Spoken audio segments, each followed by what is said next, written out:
9 হচ্ছে মৌলিক সংখ্যা না। তারপরে হচ্ছে 15 মৌলিক সংখ্যা না, কারণ 3 5 15, 15 হচ্ছে ভাগ করা যায়। তো যে সংখ্যাগুলো 1 দ্বারা এবং সেই সংখ্যা দ্বারা ভাগ করা যায় সেগুলো হচ্ছে মৌলিক সংখ্যা। তো এইখানে হচ্ছে দ্বিতীয় নম্বর শর্তটা ভুল। 3 নম্বর সকল জোড় সংখ্যা।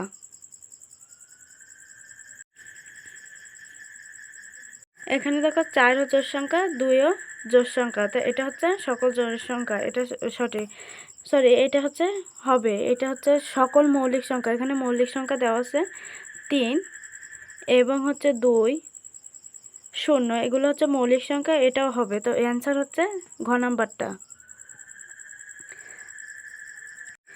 8 -5 7 8 -3 -1 2 1 0 9 3 সংখ্যাগুলোকে সংখ্যারেখার সাহায্যে ছোট থেকে বড় অর্থাৎ ঊর্ধ্বক্রমে সাজাও।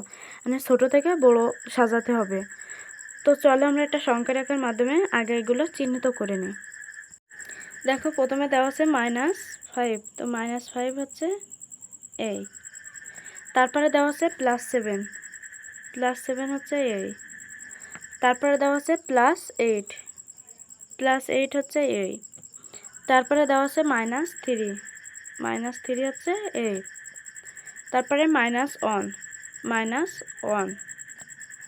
তারপর +2, +2। তারপর হচ্ছে +1, তারপর +1 0 9 +3। তো এবার সাজায় দেখা হচ্ছে ছোট থেকে বড় সাজাতে প্রথমে হচ্ছে -5, তারপরে হচ্ছে -3, তারপরে -1, তারপর 0, তারপর +1 2 3 7 8 ও 9। এভাবে ছোট থেকে বড় সাজাবে। 9 নিম্নে প্রদত্ত সংখ্যাদের মধ্যবর্তী পূর্ণ সংখ্যাগুলো মানের ঊর্ধ্বক্রমে সাজাও। মানে ছোট থেকে বড় সাজাইতে হবে। ক হচ্ছে 0 এবং 7, 0 এবং 7-এর মধ্যবর্তী সংখ্যাগুলো ছোট থেকে বড় সাজাতে হবে। চলো আমরা দেখে নেই সংখ্যারেখার সাহায্যে। এখানে 0 বিন্দুটি হচ্ছে এই, আর হচ্ছে -7 বিন্দুটি হচ্ছে এই। তো -7 বিন্দু আর 0 বিন্দুর মধ্যবর্তী সংখ্যা হচ্ছে প্রথমে হচ্ছে -6, তারপর -5, -4, -3, -2, -1। এটা হচ্ছে ক নাম্বারের অ্যান্সার।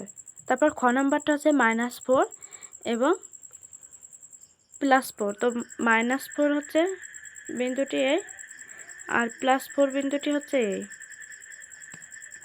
তো এখানে অ্যান্সার হবে -3, -2, -1 0 1 2 3। এটা হচ্ছে খ নাম্বারটার অ্যান্সার। এবার হচ্ছে গ নাম্বারটা হচ্ছে 0 এবং হচ্ছে 7। তো 0 বিন্দুটি এ আর 7 বিন্দুটি এ। তো এর মধ্যবর্তী সংখ্যা হচ্ছে 1 2 3 4 5 6। এর মধ্যবর্তী সংখ্যা হচ্ছে 1 2 3 4 5 6।